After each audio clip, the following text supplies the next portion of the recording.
سب سے پہلے چیزیں لگا کہ نبی اور علی نبی کی بارگاہ میں درود پاک کا ہدیہ پیش کرے۔ اللہم صلی علی محمد وعلی آل محمد۔ صلاۃ و سلام علیک یا سیدی یا حبیبی یا رسول یا ربی صلی اللہ تعالی علیہ وسلم۔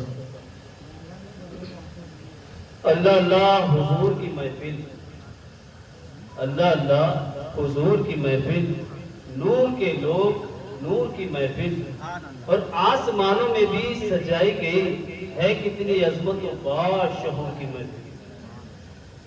اور ہٹاؤ ذکر جہاں مصطفیٰ کی بات کرو، بہک رہے ہو کہا صرف اور صرف اہل بیت کی بات کرو۔ اور رسول پاک سے پوچھو، ان سے نہ پوچھو۔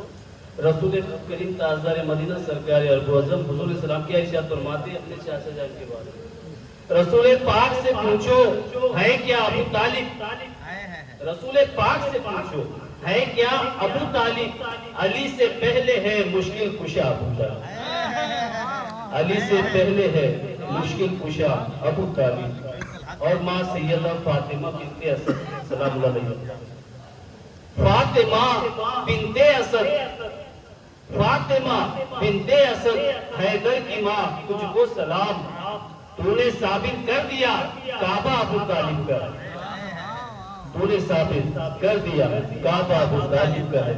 تو وقت کے حساب سے حضرت نے بتایا وہ حساب سے ڈائریکٹ حضور مولا کائنات کی بارگاہ میں جانا چاہتا ہے۔ تو علی کو خالق اکبر کا عین کہتے ہیں، علی کو خالق اکبر کا عین کہتے ہیں، حسن کو قلب رسالت کا چین کہتے ہیں، اور لٹا کے گھر کو دین خدا کی لاج رکھ لی، زبان عشق میں اسے آقا مولا حسین کہتے ہیں، زبان عشق میں اسے آقا حسین کہتے ہیں۔ اور سرکار سیدنا جلال الدین مولانا رومی رحمۃ اللہ علیہ ارشاد فرماتے خاموش ہے تو دین کی پہچان علی ہے، خاموش ہے تو دین کی پہچان علی ہے، اگر بولے تو لگتا ہے قرآن علی ہے، اور قرآن تو دیتا ہے ہمیں دعوت ایمان، ایمان یہ کہتا ہے میری جان علی ہے، ایمان یہ کہتا ہے میری جان علی ہے۔ اور امت نے نمایا ہے سبھی اہل ولایت، امت نے نمایا ہے سبھی اہل ولایت، ورنہ اصحاب ولایت کی بھی سلطان علی ہے۔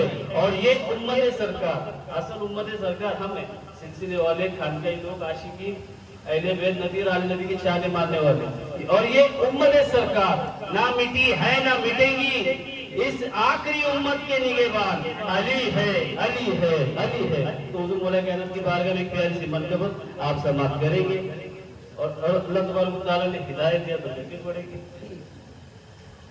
نعرہ